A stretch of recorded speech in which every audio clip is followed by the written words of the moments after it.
Excited ka na ba sa biyahe mo? Papunta man ng Canada o pauwi ng Pilipinas? Siguradong ready na ang mga pasalubong, nakaplano na ang lahat?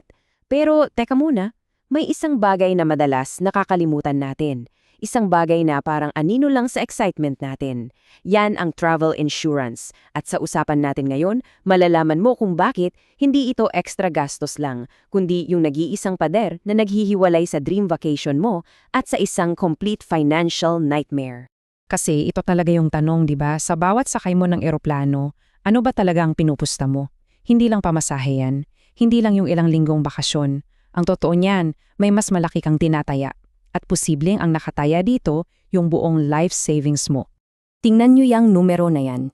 $13,764. At para malinaw, hindi yan bayad para sa isang linggo sa ospital ha.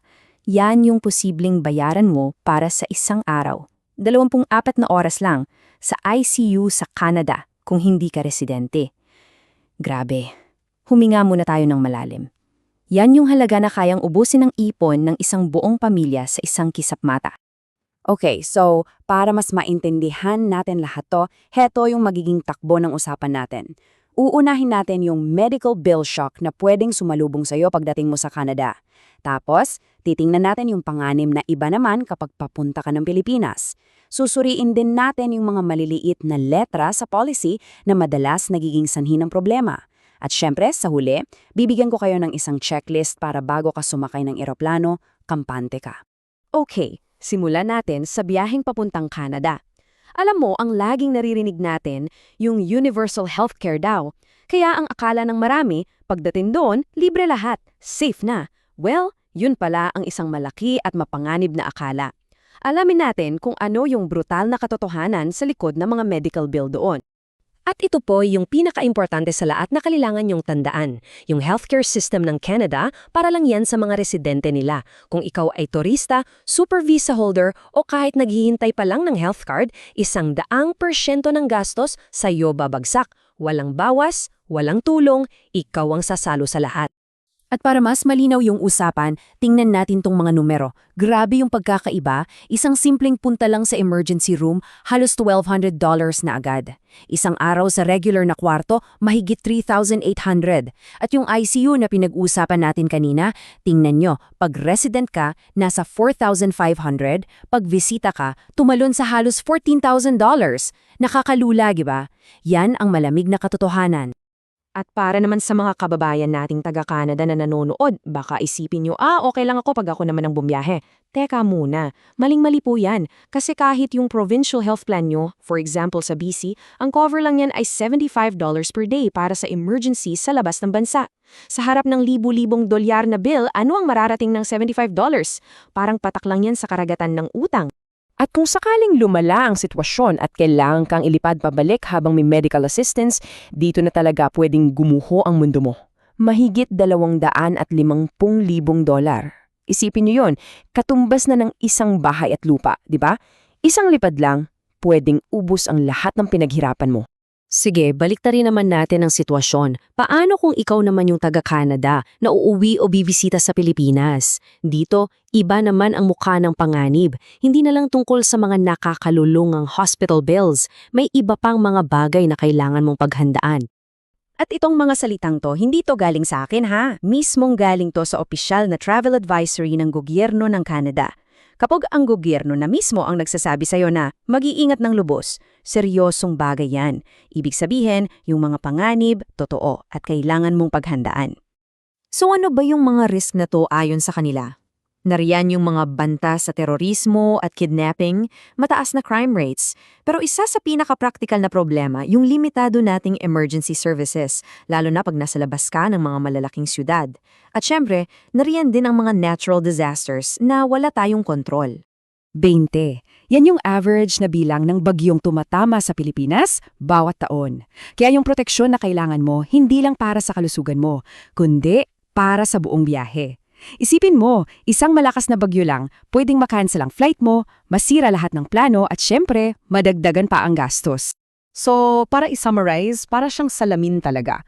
Kung ikaw ay Pinoy na papuntang Canada, ang pinakamalaking kalaban mo ay yung pagkabaon sa utang dahil sa medical bills. Ang kailangan mo, malaking medical coverage. Sa kabilang banda, kung taga-Canada ka na papuntang Pilipinas, ang kalaban mo ay yung personal safety at mga aberya sa biyahe. Ang kailangan mo, medical evacuation at trip cancellation coverage. Kitang-kita, di ba? Hindi to pwedeng one size fits all. Okay, so ngayong alam na natin kung bakit kailangan, punta naman tayo sa medyo delikadong parte, yung paano. Paano ka makakasigurado na yung insurance na binili mo ay hindi lang magiging isang mamahaling piraso ng papel kapag kailangan mo na?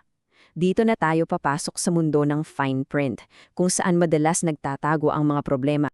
Sana, sumakay na lang ako sa eroplano at umuwi. Pakinggan niyo yung bigat ng mga salitang yan. Galing yan kay Roseanne Timbrell. Humarap siya sa isang bill na mahigit $100,000. Bakit?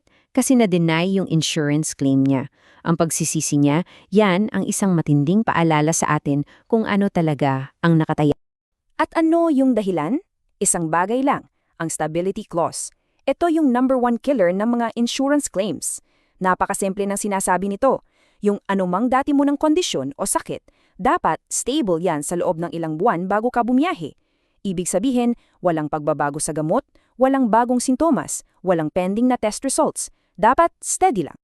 At dito, nagiging tricky ang lahat. Kasi akala mo okay ka, di ba? Pero yung simpleng pag-adjust ng doktor sa dosage ng maintenance medicine mo para sa high blood o yung pagpapakonsulta mo para sa isang sakit ng tiyan bago ka umalis, lahat yan pwedeng ituring na dahilan para sabihing unstable ang kondisyon mo. At kapag nangyari yan, pwedeng ma-void ang buong insurance mo. Ganun kasimple, ganun kadelikado. Okay, tama na ang mga nakakatakot na kwento. Ang importante, ano ang solusyon? Paano natin mababawi ang kontrol? Ito na, bigyan ko kayo ng isang pre-flight checklist. 4 na simpleng hakbang lang para masigurado mong yung proteksyon mo ay totoo at hindi ka mapapahamak. Una, suriin mo yung biyahe mo. Iba yung risk pag magsha-shopping ka lang sa mall kumpara sa aakyat ka ng bundok. So, i-match mo yung coverage mo. Pangalawa, at least ito ang pinakamahalaga. Maging 100% tapat ka. Sabihin mo lahat ng tungkol sa health mo sa insurance provider. Huwag na huwag magtago ng kahit ano. Pangatlo, basahin mo kung ano yung hindi kasama sa policy para walang gulat-gulat mamaya.